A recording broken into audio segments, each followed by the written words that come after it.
Welcome back to your channel Tripitak. तो हम लोग यहाँ पे पूरा का पूरा जियोलॉजिकल टाइम पीरियड यानी भूवैज्ञानिक काल को लिख लिए हैं। इसका ये मतलब नहीं है कि एक ही वीडियो में हम पूरा पढ़ा देंगे, क्योंकि ये बहुत बड़ा टॉपिक है, इसको अच्छे से समझना पड़ेगा, उसके बाद ही हम लोग इसको कंप्लीट कर पाएंगे। तो हम 2-4 वीडियो इसमें हम बनाएंगे तो हम लोग जियोलॉजिकल टाइम पीरियड को समझ जाएंगे। इसी जियोलॉजिकल टाइम पीरियड में, भूगर्भिक काल में, भूवैज्ञानिक काल में हम लोग धीरे धीरे देखते हैं कि कभी कोई चीज बना, कभी कोई चीज टूटा, कभी कुछ हुआ, कभी डेक्कन प्लेट्यू बन के तैयार हुआ, कभी हिमालय बन गया, तो उसको हम लोग समझेंगे। बट आप लोग सच सच बताइएगा, कभी अगर कोई कहता है कि तृतीय कल्प में हिमालय बना, तो अचानक से लगता है ये तृतीय कल्प कहाँ से आ गया, लगता है ना ऐसा। तो हम लोग को पहले भूवैज्ञानिक काल समझना ही पड़ेगा अगर हम चाहते हैं क्या पढ़ना, ज्योग्राफी को अच्छे से पढ़ना चाहते हैं। तो देखिए, तो शुरू करते हैं। तो हम लोग कैसे शुरू कर रहे हैं, दो टॉपिक, 1 से 2 टॉपिक एक बार में, ठीक है। तो हम लोग शुरू करते हैं। हम लोग कैसे शुरू कर रहे हैं वो देखते हैं। हम लोग सबसे पहले अभी के जमाना को पढ़ेंगे, उसके बाद फिर धीरे धीरे बहुत पुराना जमाना चले जाएंगे, ठीक है, बहुत पुराना, करोड़ों साल पुराना जमाना। तो शुरू करते हैं। देखिए, हम पेन का यूज कम करेंगे, मार्कर का, क्योंकि फिर इसको हम बड़ा ही मुश्किल से ऐसा सजवाए हैं, क्योंकि फिर नहीं तो पूरा आर्ट नहीं पाता, बोर्ड सज नहीं पाता, है ना।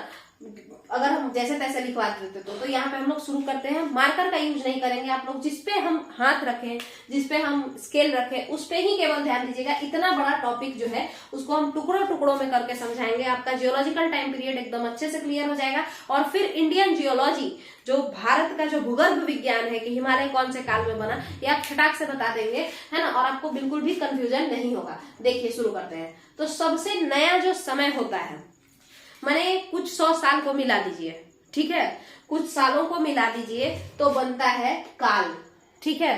काल बोलते भी है, समय को बोलते हैं ना काल, है ना, भूतकाल, भविष्यकाल, ऐसे। तो भूतकाल, भविष्यकाल और वर्तमान काल, ये सबको मिला दीजिए तो ये काल है। इस काल को इंग्लिश में क्या कहते हैं, एज कहते हैं। ये कुछ सालों का मेल होता है और उससे बनता है एज। पहला क्लियर है। ये क्या है, ये जियोलॉजिकल टाइम पीरियड है या टाइम लाइन, इसको आप कह सकते हैं, जियोलॉजिकल टाइम लाइन। तो सबसे पहले कुछ समय, कुछ सालों को मिलाते हैं तो क्या बनता है बाबू, काल बनता है। काल को इंग्लिश में क्या कहते हैं, एज कहते हैं, ठीक है। चलिए, कुछ एजेस को मिला देंगे, कई कालों को जब हम मिला देते हैं, कई कालों को, मैंने 2-4 काल को मिला दें तो बन जाता है युग। सुने होंगे आप लोग, त्रेता युग, द्वापर युग, है ना, तो कल युग। तो वैसे ही, तो कई कालों को जब हम मिला देते हैं तो बन जाता है युग। युग को इंग्लिश में कहते हैं इपॉक। युग को इंग्लिश में कहते हैं इपॉक, ठीक है। आगे, बहुत सारा साल मिला है तो बन गया काल, साल से बना काल। कई कालों को मिला दिए बन गया युग। युग को हम बोलते हैं इपॉक, युग को हम बोलते हैं इपॉक। आगे आइए, जब हम कई युगों को मिला देते हैं, बहुत सारे युग को, मैंने त्रेता युग, द्वापर युग, कल युग, तीनों को मिला दिए, तब बनता है कल्प। कल्प को इंग्लिश में कहते हैं पीरियड। कल्प को इंग्लिश में क्या कहते हैं, पीरियड। कल्प को इंग्लिश में क्या कहते हैं, पीरियड, ठीक है। और जब ये सारे बहुत सारे पीरियड, बहुत सारे कल्पों को मिला दिया जाता है तब बन जाता है महाकल्प। तब बन जाता है महाकल्प। जब कई सारे कल्पों को मिला दिया जाता है तब बन जाता है महाकल्प। शायद आपको ये वीडियो में दिख भी रहा होगा जो लिखा हुआ है महाकल्प। महाकल्प को इंग्लिश में कहते हैं एरा। महाकल्प को इंग्लिश में क्या कहते हैं, एरा। इसको इरा भी कहते हैं कई लोग, बट एरा होता है। जो भी बोलिए उससे कोई फर्क नहीं पड़ता है। मेन मुद्दा ये है कि ये महाकल्प एरा है। अब जब हम कई महाकल्पों को मिला देते हैं तो बनता है ईयन। जब हम कई महाकल्पों को बना देते हैं, मिला देते हैं, कई महाकल्प जोड़ देते हैं तो बन जाता है ईयन, ठीक है। ईयन जो है जियोलॉजिकल टाइमलाइन का सबसे बड़ा टुकड़ा है। सबसे बड़ा जो मतलब टुकड़ा है वो ईयन है, ठीक है। तो ईयन तक हो गया, ये आपका क्लियर है भाई। कुछ साल मिला देंगे तो बन जाएगा काल, एज बोलते हैं इंग्लिश में। कई कालों को मिला देंगे बन जाएगा युग, है ना। युग जैसे त्रेता युग, द्वापर युग, उसमें कई सारे काल मिले तब एक युग बनता है। तो युग को इंग्लिश में कहते हैं इपोक। फिर इस युग को कई सारा युग को अगर आप मिला देंगे तो बन जाता है कल्प। जैसे हम त्रेता युग, द्वापर युग और कलयुग सब मिला दिए, सतयुग सब मिला दिए तो बन गया कल्प। कई कल्पों को मिला करके बना महाकल्प, इंग्लिश एरा। और कई महाकल्पों को मिला करके बनता है ईयन। उसका इंग्लिश भी ईयन, हिंदी भी ईयन। पूछेगा जियोलॉजिकल टाइमलाइन या जियोलॉजिकल टाइम पीरियड यानी भूवैज्ञानिक काल या भूगार्भिक काल का सबसे बड़ा जो यूनिट है वो कौन है, ईयन है। जो सबसे बड़ा यूनिट है वो कौन है? ईयन है। पूछेगा भूगर्भिक काल जियोलॉजिकल टाइमलाइन का सबसे छोटा यूनिट कौन है? एज है। सबसे छोटा यूनिट कौन है भूगर्भिक काल का? एज है। तो आप लोग कहिएगा दिन क्यों नहीं? भूगर्भ के अंदर 1 से 2 दिन में कुछ भी चेंज नहीं होता है। पृथ्वी के अंदर 2-4 दिन में कुछ चेंज नहीं होता है, 2-4 साल में कुछ चेंज नहीं होता है। थोड़ा ज्यादा एज लेता है, मतलब ज्यादा समय लेता है ना, 100-200 साल ऐसा। चलिए कम से कम तो 100-200 साल लेगा ही, उसके अलावा तो करोड़ों साल तक चेंजेस चलते ही रहता है। चलिए आगे समझते हैं हम। तो ये तो आपका क्लियर हो गया। अब आते हैं ईयन। सबसे बड़ा कौन है? ईयन। सबसे बड़ा कौन है? ईयन। अब हम लोग ईयन में आ जाते हैं। दूसरा जो टॉपिक हुआ आपका, ये तो हम समझा दिए ईयन में। तो अगर हम ईयन की बात करें तो इस ईयन में आखिर कितने एरा जुड़े हुए हैं, कितने महाकल्पों को मिलकर के एक ईयन बना है? तो कितने महाकल्पों को मिलकर के बना है अगर आप देखेंगे तो ये देखिए, ये है फर्स्ट, सबसे पुराना जो ईयन है ना, सबसे पुराना ईयन है हेडियन। सबसे जो पुराना है ईयन को हम कई टुकड़ों में काट दिए। ये जो ईयन है ना, इसको हम 4 टुकड़ों में काटे हैं। ईयन को हम कितने टुकड़ों में काटे हैं? ईयन क्या है? ईयन एक बड़ा सा समय है, समय का काल, और उसको हम कितने सा टुकड़ों में बांटे हैं? 4 टुकड़ों में बांट दिए हैं। ठीक है, 4 टुकड़ों में। तो जो सबसे पुराना है, जो सबसे पुराना टुकड़ा है, जो सबसे पुराना टुकड़ा है उसका नाम है हेडियन। उसका नाम क्या है? हेडियन। आज से जो सबसे पहले का होगा उसको हेडियन कहते हैं। फिर हेडियन जब समय चला गया, यानी हेडियन महाकल्प जब चला गया, हम महाकल्प क्यों कह रहे हैं हेडियन को? हम हेडियन को एरा क्यों कह रहे हैं? क्योंकि कई एरा से मिलकर ही तो ईयन बना है ना, कई एरा से मिलकर ही तो ईयन बना है ना। तो हम यही कहेंगे ना कि इसका टुकड़ा, इसका अगर खंड होगा तो वो क्या होगा? ईयन का खंड एरा ही होगा, महाकल्प होगा। तो देखिए, तो हेडियन महाकल्प सबसे पुराना है। हेडियन एरा जो है वो सबसे पुराना है। इसके बाद आता है, उसके आगे उससे थोड़ा नया है आर्कियन महाकल्प। कई बार आप लोग सुनते होंगे आर्कियन पीरियड का है, सुने हैं, बट वो असली में पीरियड नहीं है। आर्कियन एक बहुत पुराना जमाना है, आर्कियन महाकल्प। ठीक है, उसके बाद आता है प्रोटेरोजोइक। उसके बाद आर्कियन से थोड़ा और जमाना आगे बढ़ा तो प्रोटेरोजोइक एरा आया, और प्रोटेरोजोइक से जब आगे बढ़ा तो फेनेरोजोइक एरा आया।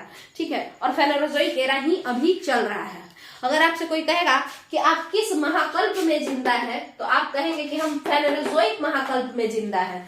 अगर आपसे कोई कहेगा कि आप किस महाकल्प यानी किस एरा में जिंदा है, तो आप कहेंगे कि हम फेनेरोजोइक एरा में जिंदा है। ना तो हम लोग प्रोटेरोजोइक एरा में थे, ना ही हम आर्कियन एरा में थे, ना ही हम हेडियन एरा में थे। हम किस एरा में थे? फेनेरोजोइक एरा में है। ठीक है, उस समय मानव नहीं थे। मानव तो छोड़िए, जीवों की उत्पत्ति ही नहीं हुई है। ना तो इस समय में जीव की उत्पत्ति हुई थी, ना ही इस समय में हुई थी, और ना ही इस समय में। ठीक है, समझ में आया होगा आपको। तो अब हम बताते हैं, जब ये 4 एरा में, इन चारों महाकल्प में से यहां तक में, यहां इन तीनों में जीवों की उत्पत्ति नहीं हुई थी, और फेनेरोजोइक एरा जब आया तो इसमें आगे जब टुकड़ा हुआ तो आगे चल के हम लोग देखते हैं कि जीव की उत्पत्ति हुई है ना, माने जीव जंतु हुए। तो फेनेरोजोइक एरा में कार्बनिक पीरियड स्टार्ट हो गया, माने जीव का उत्पत्ति हो गया, यानी कैम्ब्रियन पीरियड स्टार्ट हो गया, जीवन का शुरुआत हुआ।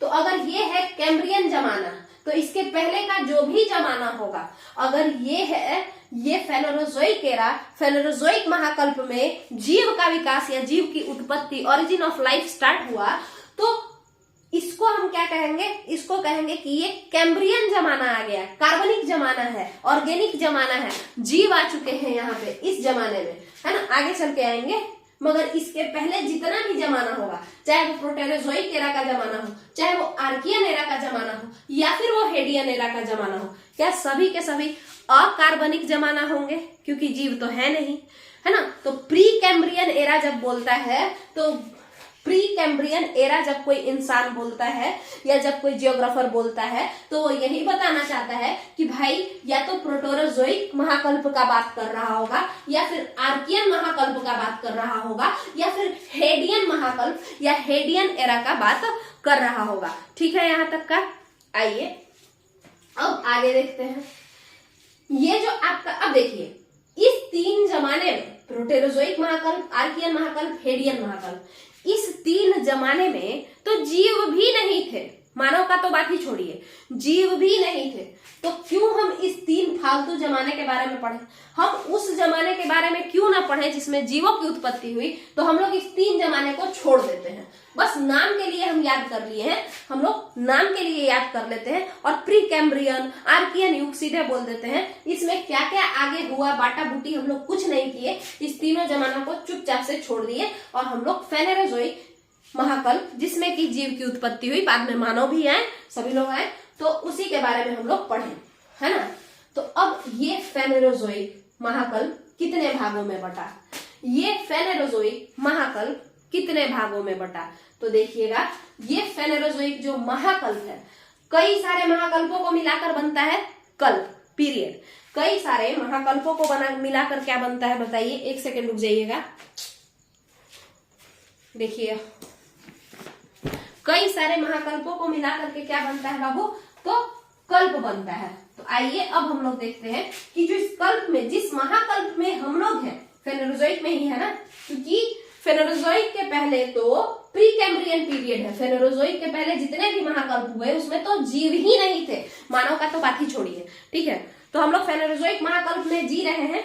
अब इस फेनेरोजोइक महाकल्प को भी हमको तोड़ना है, क्योंकि ये इतना बड़ा है कि इसको हम बिना तोड़े पढ़ ही नहीं सकते हैं, ठीक है। तो हम तोड़ने चलते हैं। देखिए, जैसे हम कहे थे कि कई कल्पों को मिलाकर महाकल्प बनता है, कई कल्पों को मिलाकर महाकल्प बनता है, तो जब हम महाकल्प को टुकड़ा टुकड़ा में तोड़ेंगे तो क्या निकलेगा? कल्प ही ना निकलेगा। मान के चलिए कोई एक महाकल्प 3 कल्पों को मिला करके बना है और हम उस महाकल्प को का विभाजन कर दिए तो वो 3 टुकड़ा में बच जाएगा। तो देखिए यहाँ पे ये जो महाकल्प है, कौन सा? जिसमें हम लोग जी रहे हैं, उससे पहले, उस महाकल्प से पहले तो जीवों की उत्पत्ति ही नहीं हुई थी, उसका नाम क्या है? फेनेरोजोइक। फेनेरोजोइक महाकल्प। इसमें ना 3 कल्प जुड़ करके ये महाकल्प बना है। 3 कल्प, फेनेरोजोइक महाकल्प 3 कल्पों से जुड़ करके तब बना है। तो कौन कौन सा वो कल्प है? देखिए यहाँ, देखिए फेनेरोजोइक को फिर हम 3 भागों में बांटे हैं। इस तीनों को तो छोड़ दीजिए, इसको आप भूल जाइए। ये जो तीनों है ना, इसको भूल जाइए, एकदम सीधे इसी से याद करना है, यही से पढ़ना है। ये तीनों के तीनों प्री कैम्ब्रियन कहलाते हैं, सीधे अकार्बनिक समय, ठीक है। और यहाँ से अब जब ये फेनेरोजोइक महाकल्प में हम लोग पता किए क्या कि कितना कल्प जुड़ करके ये बना है, तो 3 कल्प जुड़ करके बना है। सेनोजोइक कल्प, मिजोजोइक कल्प, पैलियोजोइक कल्प। सेनोजोइक कल्प, मिजोजोइक कल्प, पैलियोजोइक कल्प, ठीक है। इसका ही हम ट्रिक दिए है पमीसी, ठीक है। फेनेरोजोइक जो आपका महाकल्प है, फेनेरोजोइक जो एरा है, उसमें कितने सारे कल्प समा के बैठे हैं? तो उसमें 3 कल्प समा करके बैठे हैं। सबसे पुराना वाला पैलियोजोइक कल्प, उसके बाद थोड़ा और नया आगे आया हम लोग तो मिजोजोइक कल्प चला, और फिर सीनोजोइक कल्प चला। ये तीनों मिला दिए तो हम लोगों ने पाया ये तीनों कल्प को मिला करके एक महाकल्प हम लोग बनाए और उसका नाम हम रखे फेनेरोजोइक महाकल्प, यानी फेनेरोजोइक एरा, ठीक है। आइए अब कल्प के बारे में देखते हैं, ठीक है। इस फेनेरोजोइक महाकल्प को जब हम अंदर देखें कि आखिर इसमें कितना कल्प है, महाकल्प मतलब एरा और कल्प मतलब पीरियड, तो हमको पता चला कि 3 है। तो जो सबसे पुराना है इन कल्पों में, जो सबसे पुराना है, जैसे अगर हम आपसे एक क्वेश्चन पूछे, ध्यान से सुनिए, हम आपसे कहें कि बताइए सतयुग, त्रेतायुग, कलयुग, इसमें सबसे पुराना कौन है? तो आप फटाक से बताएंगे कि सतयुग सबसे पुराना है और सबसे रिसेंट वाला कलयुग है। तो वैसे ही, तो जो सबसे पुराना है इस महाकल्प, फेनेरोजोइक महाकल्प जितने कल्पों से बना है, उसमें जो सबसे पुराना कल्प है वो कौन है? तो यहाँ आप देखिए, यहाँ लिखा भी हुआ है सेनोजोइक, मेसोजोइक, पैलियोजोइक। तो ये पैलियोजोइक जो है ना, ये सबसे पुराना जमाना है, सबसे पुराना कल्प है पैलियोजोइक, ठीक है। सबसे पुराना कल्प कौन है? पैलियोजोइक। सबसे पुराना कल्प कौन है? पैलियोजोइक, ठीक है। उसके बाद कौन सा कल्प आता है? मिजोजोइक। उसके बाद कौन सा कल्प आता है? मिजोजोइक। मिजोजोइक के बाद कौन सा कल्प आता है? सेनोजोइक।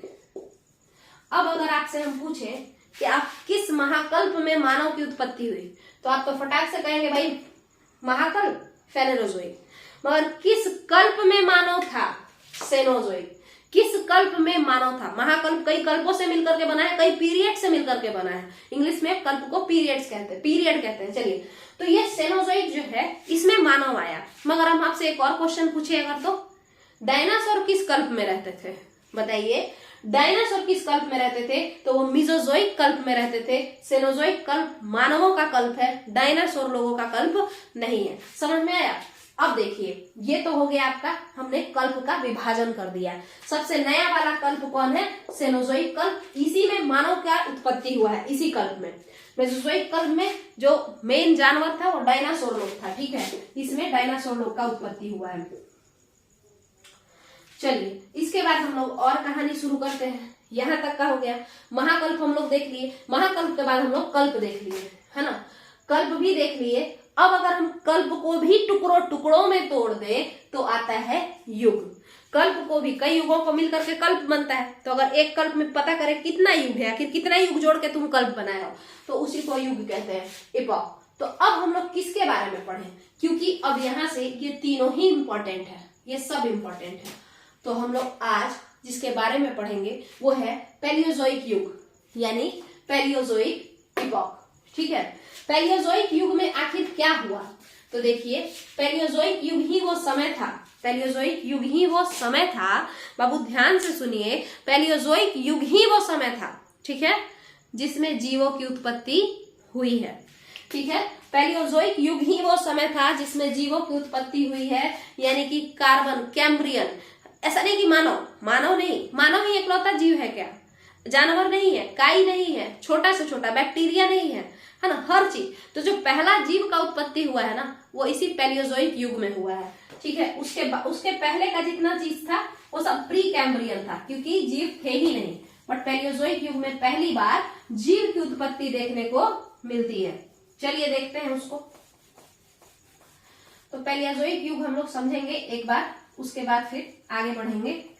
आगे क्या ही बढ़ेंगे, पहले आपको तो इसी को डाइजेस्ट करने में समय लगेगा, 2 बार 3 बार देखना पड़ेगा। चलिए देखते हैं पहले।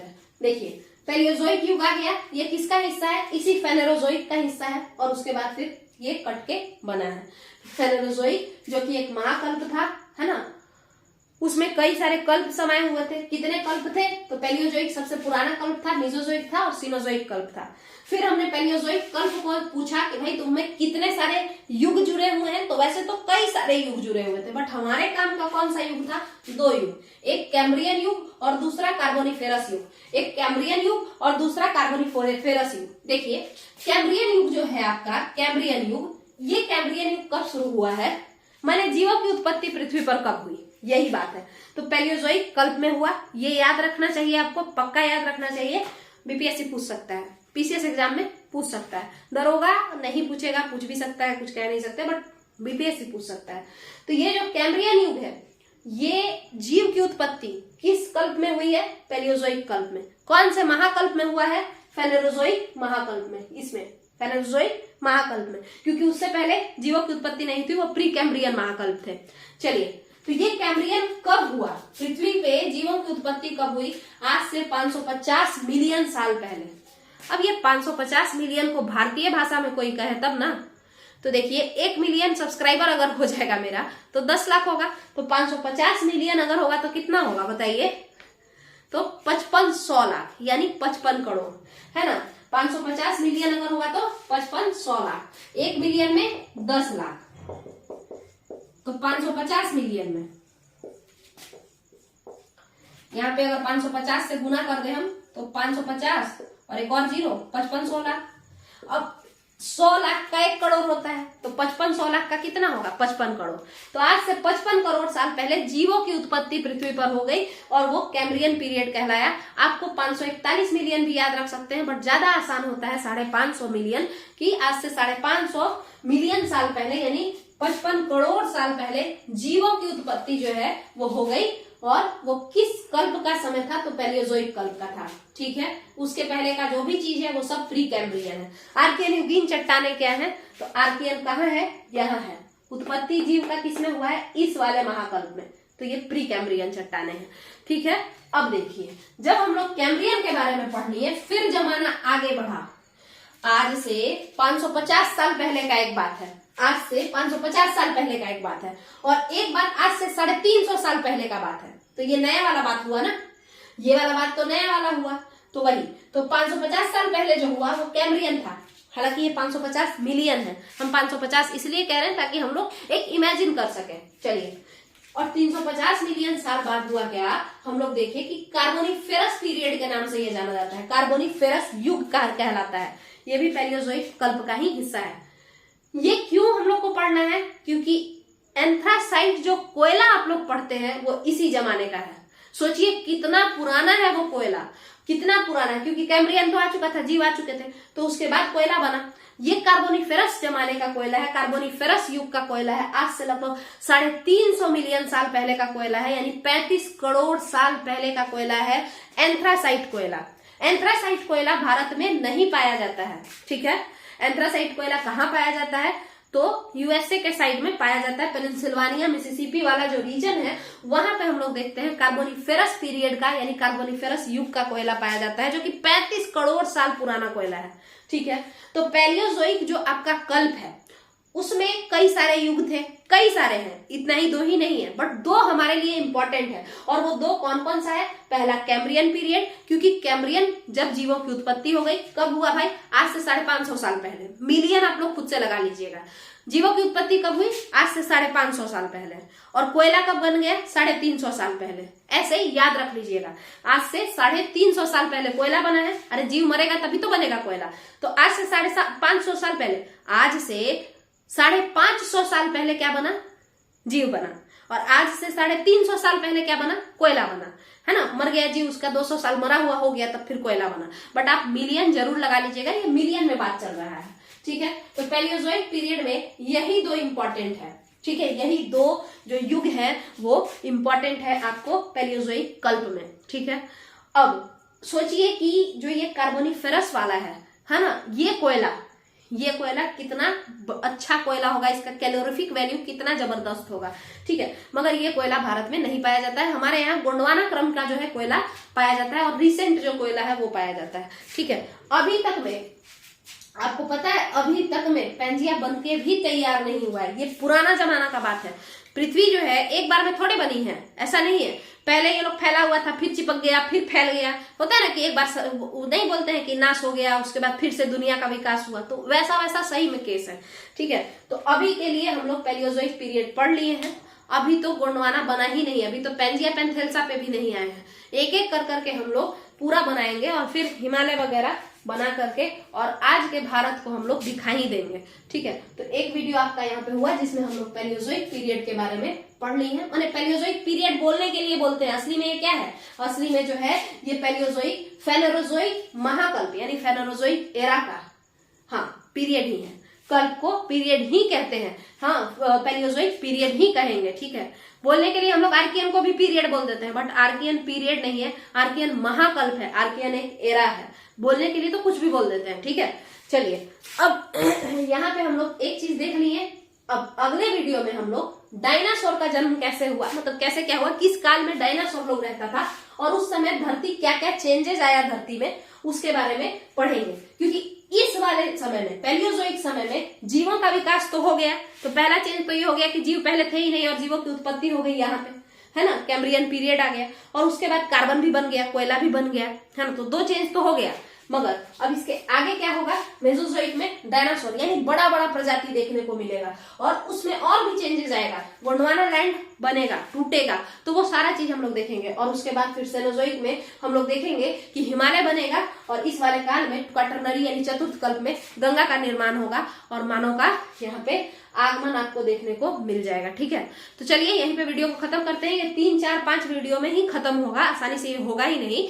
और आप लोग इसको देखिए, और हमको अच्छे से पता है क्योंकि जब हम पढ़े थे तो हमको खुद ही 5 बार से कम में नहीं समझ में आया था, तो आपको भी अगर आप पहली बार पढ़ेंगे ना तो आसानी से समझ में नहीं आएगा। मगर इसमें दिमाग को ज्यादा टेंशन नहीं देना है, 1 बार नहीं, 2 बार नहीं, 3 बार, 3-4 बार अगर आप देखेंगे अच्छे से ध्यान से तो आपको पक्का समझ में आ जाएगा, ठीक है। क्रोनोलॉजी वाइज देखते जाइएगा। चलिए थैंक यू। उसके बाद इंडियन ज्योग्राफी ही चल रहा है, बट उसको डीप में समझाने के लिए हमको ये जो जियोलॉजिकल टाइमलाइन है उसको समझाना पड़ रहा है, तो उसके लिए हम पहले ही से माफी चाहते हैं। फिर उसके बाद हम लोग, क्योंकि हिमालय को समझाना है तो हिमालय के लिए यहाँ पे पहले लाना पड़ेगा ना, यहाँ पे हिमालय बना है, पुराना जमाना ये पूरा पढ़ाने के बाद यहाँ आएंगे तब तो हिमालय को बनाएंगे, है ना। तो फिर उसको हमको करना ही पड़ेगा अगर हम अच्छे से यहाँ पे बताना चाहें तो, ठीक है। आप लोग इस चैनल को सब्सक्राइब कर लीजिए, यहाँ पे अच्छा कंटेंट फ्री ऑफ कॉस्ट आप लोग को मिलेगा, इसी यूट्यूब चैनल पे त्रिपिटक पे, और पूरे एसएसटी का मिलेगा। इसके अलावा 10th तक का साइंस का भी यहाँ पे हो जाएगा, यानी कि आपका जो वनडे एग्जाम का साइंस है वो अच्छे से क्लियर हो जाएगा। और 6 to 8 का हम मैथ भी करा देंगे अगर मेरे पास टाइम बचा तो। 9th 10th का मैथ हम करा ही नहीं सकते, एडवांस मैथ्स मेरा बिल्कुल भी अच्छा नहीं है। चलिए, थैंक यू। और लोगों को भी शेयर कीजिए। और बिहार जी के भी यहाँ पे हो गया है, उसके बारे में भी बता देते हैं, तो जाकर के प्लेलिस्ट में चेक कीजिए। चलिए, थैंक यू।